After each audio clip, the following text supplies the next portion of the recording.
그런 맥주감사주일입니다. 밀과 보리를 추수하고 하나님께 드리는 감사의 절기였습니다. 여러분, 이 맥주절은 구약에 보면 3대 절기 가운데 하나입니다. 맥주절, 수장절, 유월절, 이것이 3대 절기죠. 신명기 16장 말씀을 보면 맥주절 지키는 것이 하나님이 얼마나 기뻐하시는 것이었는지 알 수 있는 말씀이 있어요. 이렇게 지키라고 하셨거든요. 신명기 16장 11절에 당신들의 주 당신들의 하나님이 그의 이름을 두려고 택하신 그곳에서 당신들과 당신들의 아들과 딸과 남종과 여종과 성 안에서 같이 사는 레위 사람과 또드리와 고아와 과부까지도 함께 주 당신들의 하나님 앞에서 즐거워해야 합니다. 나의 관계, 그의 신분에 관계없이 함께하는 모든 사람들이라면 기쁨으로 이 맥주감사절을 지켜라 라고 하셨어요. 그런데 여러분, 사실 십자가 복음으로 구원받은 우리에게 이 맥주감사절은 의무적인 절기가 아닙니다. 왜냐하면 우리는 예수 십자가 복음으로 모든 율법에서 자유함을 얻었기 때문이죠. 여러분, 사도행전 15장 말씀을 보면 안디옥 교회에 큰 문제가 하나 생기지 않았습니까? 유대로부터 온 어떤 사람들이 안디옥 교회 성도들에게 그렇게 가르치는 거예요. 율법 지켜야 구원받아, 할례 받아야 구원받는다고. 그래서 바울과 바나바와 그들 사이에 엄청난 논쟁이 벌어졌지 않습니까? 왜냐하면 바울과 바나바는 오직 구원은 믿음으로 받는다 라고 가르쳤기 때문입니다. 그것이 주님의 말씀이기도 했기 때문입니다. 그래서 그들 가운데 엄청난 논쟁이 벌어졌는데 이 논쟁이 정리가 안 됩니다. 그래서 바울과 바나바 그리고 몇 사람을 예루살렘 교회에 보냅니다. 그 문제를 정리하기 위해서, 해결하기 위해서. 그래서 예루살렘 교회에서 큰 회의가 열렸는데 그 회의의 결론이 무엇입니까? 할례 받지 않아도 된다. 율법 지키지 않아도 된다. 4가지만 우리가 지키자. 우상 숭배했던 재물 먹지 말고, 피 먹지 말고, 목매어 죽인 것 먹지 말고, 그리고 음행하지 말고, 이 4가지만 우리가 철저하게 지키고 우리 율법에서 자유하다. 할례 받지 않고 율법 지키지 않아도 구원받는다 라는 것을 확증했지 않습니까? 여러분, 우리가 십자가 복음으로 구원받았기 때문에 맥주절 지켜야 구원받는 거 아닙니다. 맥주절을 지키는 것은 우리의 구원과 아무 상관이 없습니다. 그런데 왜 교회에서 이 맥주감사절을 지키는 걸까요? 중요한 이유가 있습니다. 맥주감사절의 정신이 감사이기 때문입니다. 그리고 십자가 복음으로 구원받은 성도의 존재하는 그 방식이 감사이기 때문입니다. 여러분, 세상의 모든 것들은 존재하는 방식이 있어요.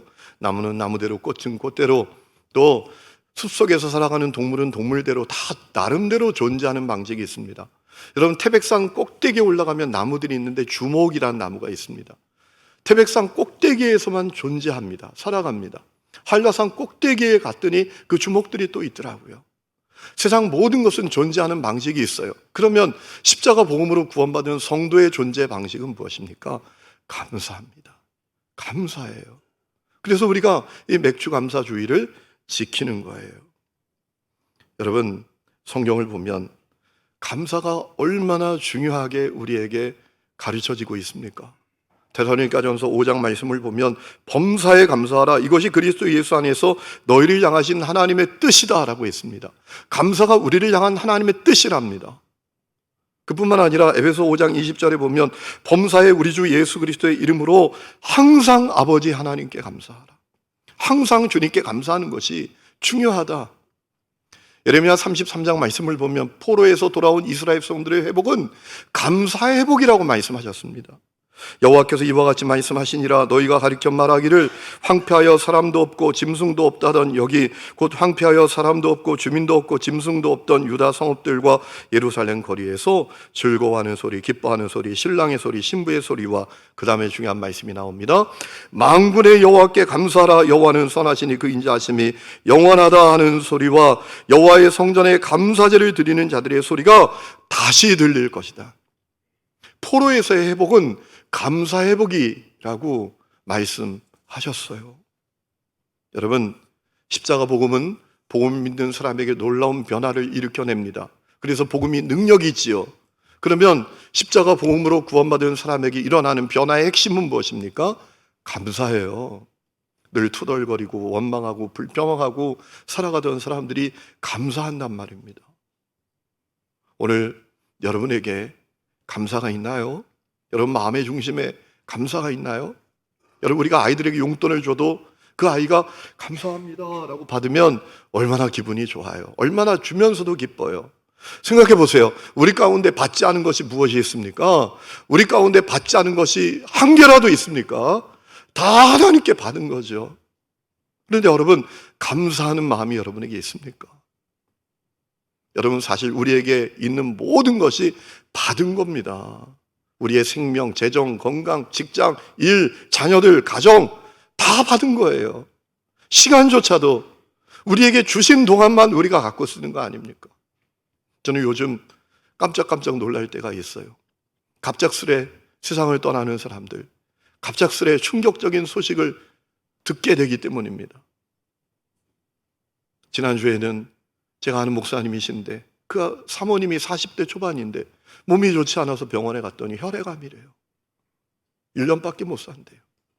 여러분, 생명도 건강도 우리가 받은 거예요. 받은 동안만 쓸 수 있는 거예요. 그러니 우리에게 감사가 있는 것은 당연하잖아요.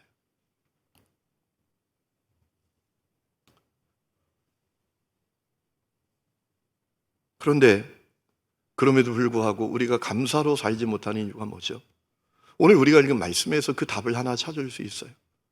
예수님이 비유 하나를 말씀하셨어요. 어떤 사람이 포도원을 만들었습니다. 포도나무도 심고 담도 만들고 망대도 만들고 집 자는 틀도 다 만들었고 농부들에게 주고 먼 나라로 떠났습니다. 수확철이 되어서 그 수확의 얼마를 좀 받으려고 자기 종을 보냈습니다. 이상한 일이 일어납니다. 그 사람들이, 농부들이 종을 실컷 때려서 빈손으로 보낸 거예요. 주인이 이거 뭐 잘못됐지, 무슨 오해가 있지 싶어서 다른 종을 또 보냈는데 똑같은 일이 또 일어났습니다. 이거 무슨 일이야 도대체, 어떻게 된 일이야 생각하고 다른 종을 보냈더니 아예 그 종은 죽여버렸어요. 고민하던 주인이 어떡하지? 이거 어떻게 해결해야 되나 생각하다가 자기 아들을 보냅니다. 내 아들을 보내면 반응이 다르겠지. 내 아들을 보내면 태도가 달라지겠지 생각하고 아들을 보냈는데 이게 웬일이에요? 그 아들을 그 농부들이 죽여서 포도원 밖으로 던져버린 거예요. 여러분,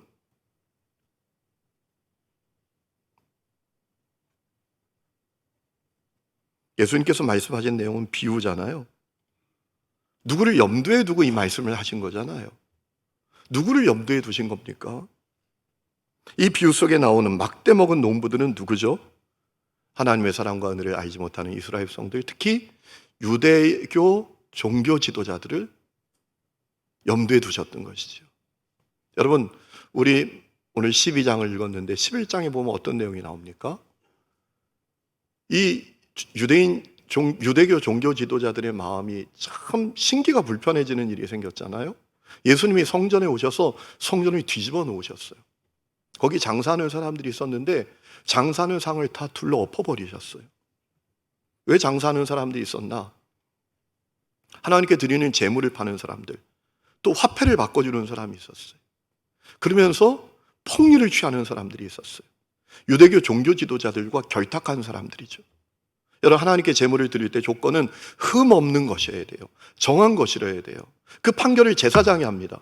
멀쩡합니다. 흠이 없습니다. 그런데 끌고 왔는데 불합격하는 거예요. 어떻게 하죠? 성전에서 파는 제물로 다시 사서 하나님께 예배를 드려야 돼요. 로마 화폐를 하나님께 드릴 수도 있는데 그거 안 된대요. 성전 화폐로 바꿔서 드려야 된대요. 환차익을 노리는 거죠. 엄청난 폭리를 취하는 거죠. 그런 상인들이 가득했어요. 유대교 종교 지도자들과 결탁한 사람들이었죠. 주님이 그 모습 보시고 내 집은 만민이 기도하는 집이야 라고 하시면서 둘러엎어버리셨어요. 여러분, 유대교 종교 지도자들의 마음이 얼마나 힘들었겠어요. 얼마나 예수님 믿겠어요. 예수님 죽이려고 하잖아요. 여러분, 그 다음날 예수님께서 예루살렘 성전에 가시니까 그들이 벌떼처럼 몰려와서 뭐라 합니까? 네가 누구한테 권세를 받아서 이런 일을 하는 거야? 라고 항의하지 않습니까? 예수님은 하나님의 아들이라고, 메시아라고, 그리스도라고 인정하지도 그들은 안 하죠. 여러분, 예수님께서 말씀하신 비유 가운데 이 막대 먹은 포도원 농부들은 유대교 종교 지도자들, 대제사장, 바리새인, 사두개인, 장로들, 그들을 말하는 거였어요. 그들은 탐욕을 위해서 끈끈하게 연결된 이권 카르텔 같은 집단이었어요. 그들에게 영적 생명력이 없었어요. 하나님을 진실하게 경외하는 마음도 없었어요. 사람들을 향한 궁율, 자비, 인애의 마음 1도 없었습니다. 그들은 아주 교만하고 무례하고 무정한 사람들이었어요.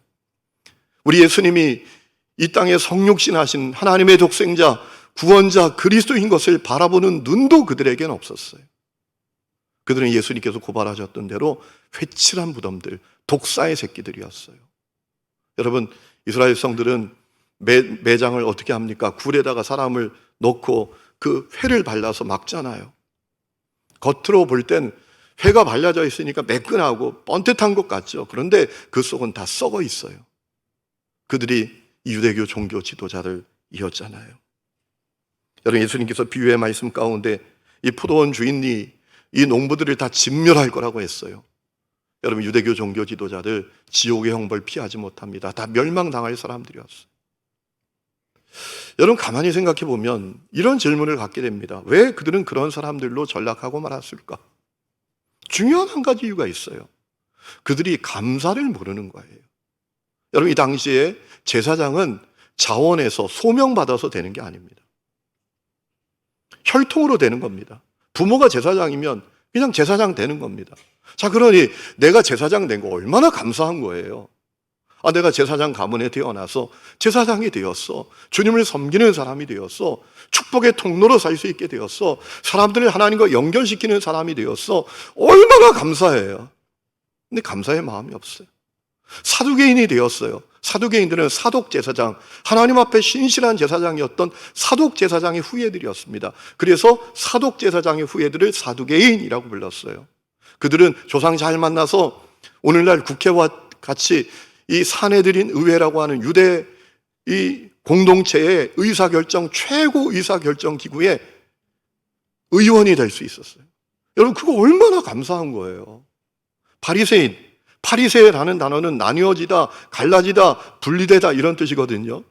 여러분, 이 이스라엘이 이방 민족에게 짓밟힐 때 하나님 앞에 순결한 믿음을 지키기 위해서 바리새 운동이 시작이 됐거든요. 내가 그 바리새 운동에 소속될 수 있었다라는 것, 그거 얼마나 감사한 거예요. 내가 백성들의 어른이 되어서 장로가 되어서 살아갈 수 있게 되었다. 이거 얼마나 감사한 거예요. 그런데 그 감사를 모르는 거예요.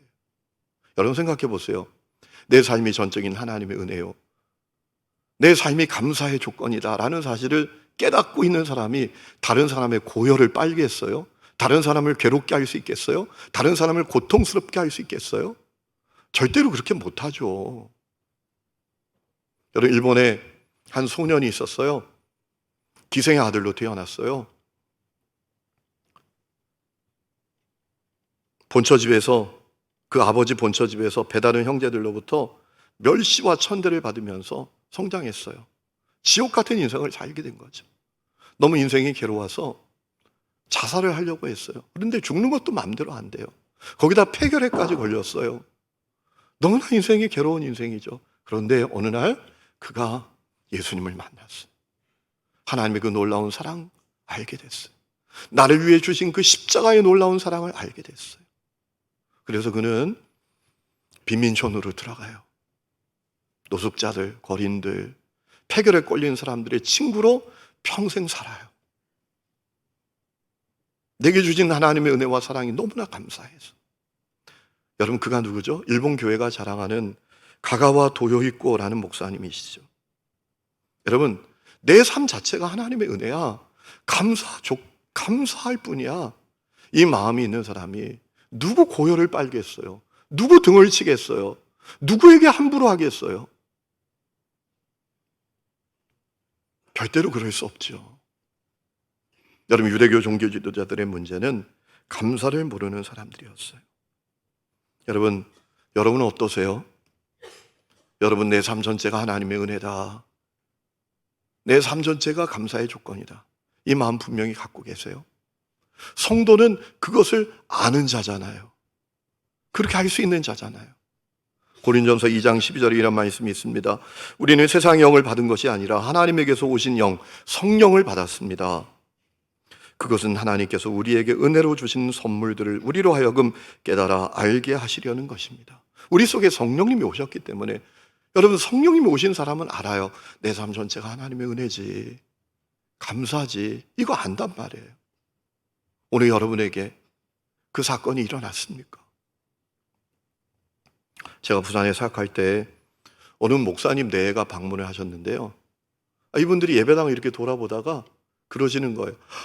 너무너무 부러워요. 너무너무 부러워요. 근데 제가 화가 갑자기 속에서 확 나더라고요.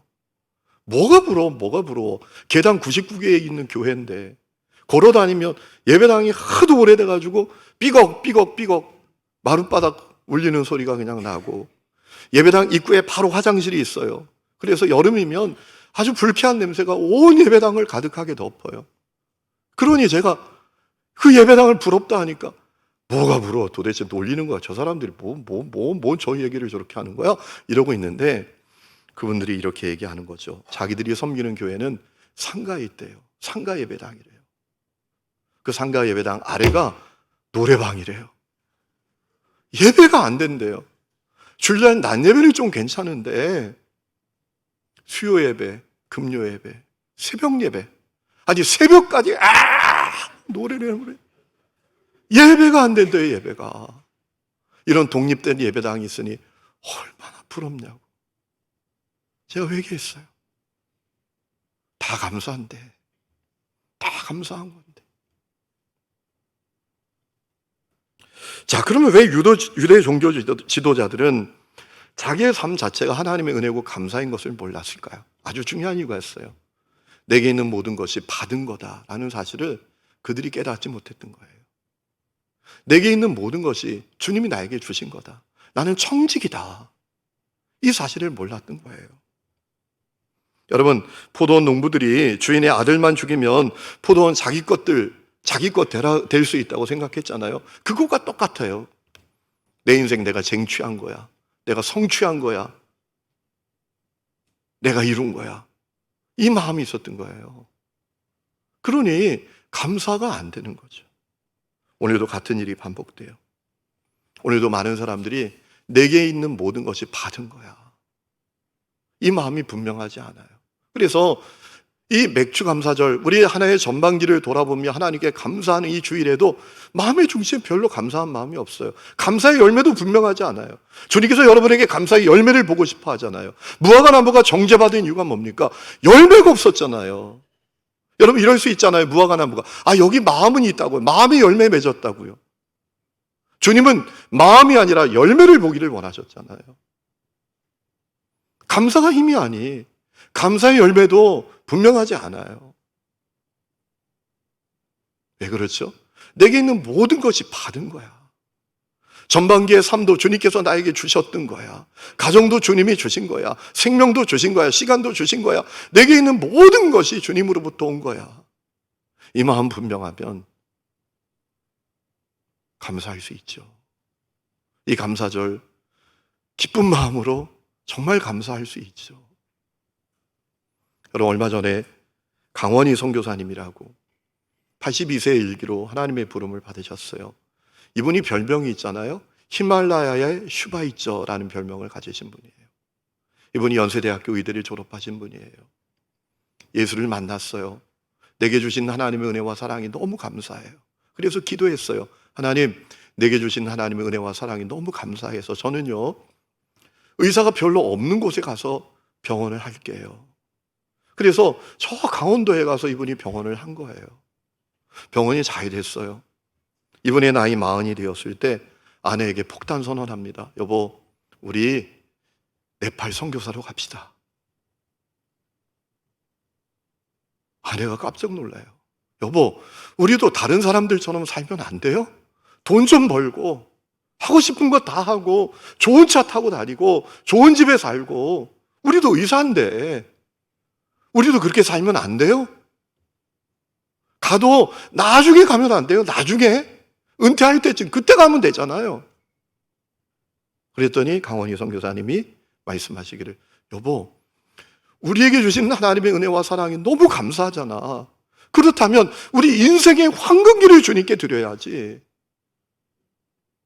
인생의 황금기, 인생의 가장 가운데 토막을 주님께 드려야지. 그래서 이분들이 네팔로 선교사로 가서 오지를 찾아다니면서 40년 동안 사역하셨어요. 그리고 82세 일기로 하나님의 부름을 받으셨어요. 여러분, 그 이유 뭐죠? 내게 있는 모든 것이 주님으로부터 온 거야. 다 감사의 조건이야. 이 눈이 열리니까 그의 인생을 주님께 다 드렸던 거죠. 오늘 말씀을 준비하면서 우리 예배당 건축할 때 생각이 났어요. 밤기도회 때 가끔 300만 원, 1000만 원 헌금이 이렇게 올라와요. 근데 헌금을 드린 분이 우리 교회 성도들이 아니에요. 밤기도에 오시는 분이야. 무슨 이유인가 보면 이런 제목이 있어요. 61세 생일이 되었대요. 회갑이 되었대요. 남편이 명품 백 사라고 500만 원을 줬다, 1000만 원을 줬다, 300만 원을 줬다.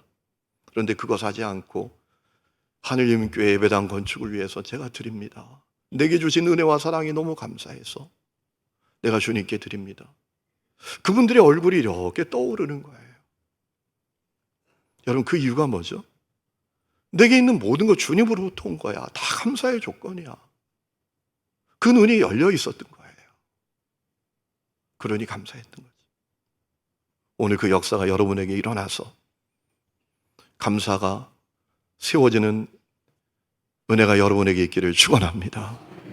여러분, 십자가 복음으로 구원받은 사람들의 존재 방식은 감사합니다.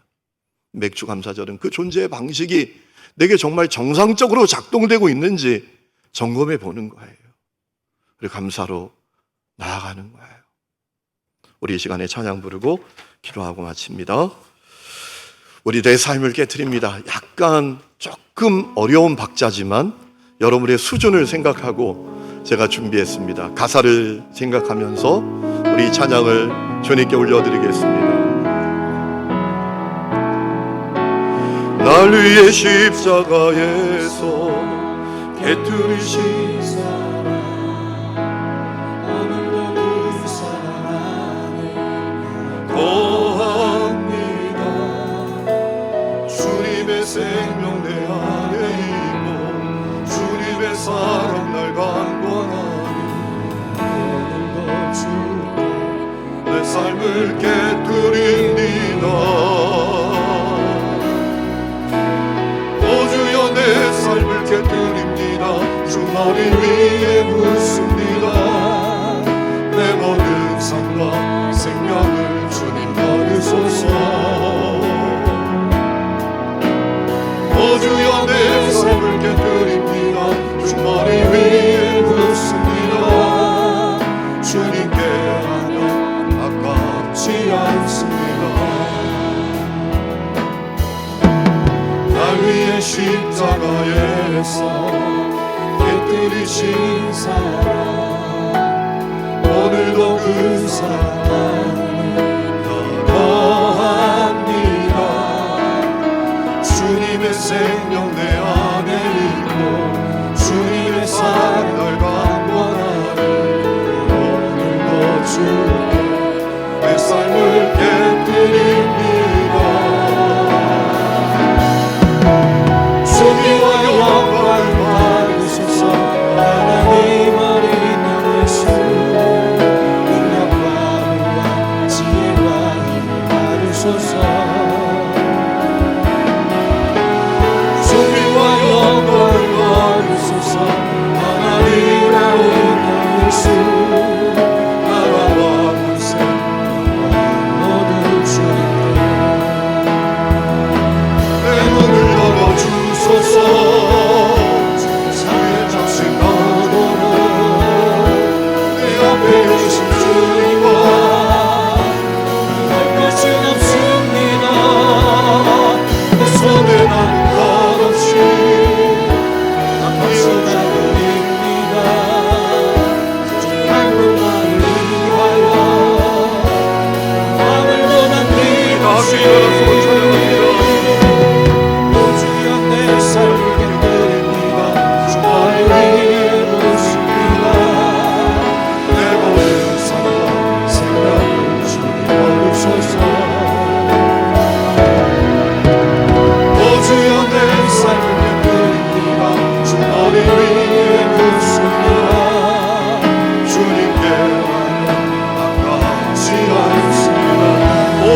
내 삶을 깨뜨립니다.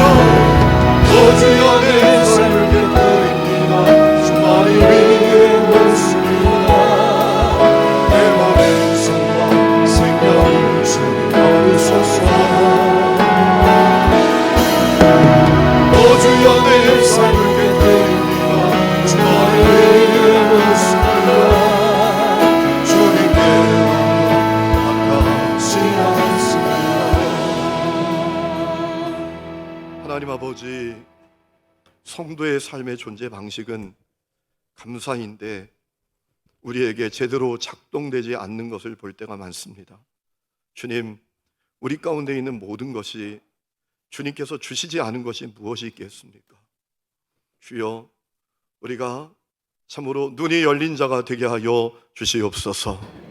하나님, 내게 있는 모든 것이 주님께로부터 온 것임을 기억하고 내 삶 전체가 하나님의 은혜요 감사의 제목인 것을 깨닫는 눈을 열어 주시옵소서.